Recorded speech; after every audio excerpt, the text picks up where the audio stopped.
सही रहे आज के आनंद ला तुम्हारे घर सुनना है देखो पोकट की मजा ये मजा ले लेने यार मजा ले लेने यार ऐसा मोकला कहाँ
आज के मौका ला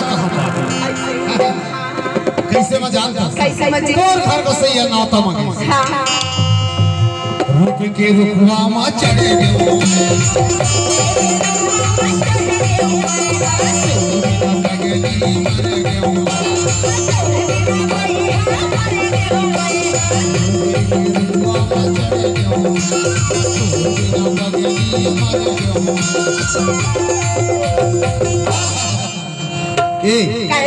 तोर दारू के पैसा उधार है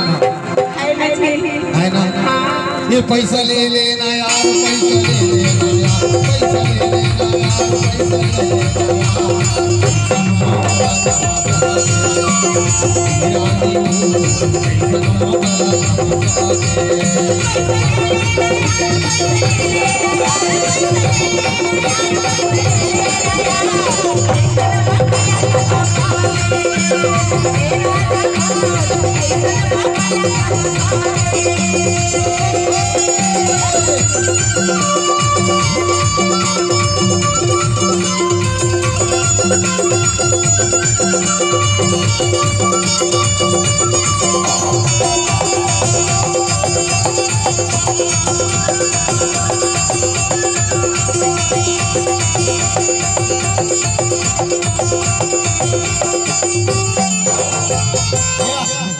ये बता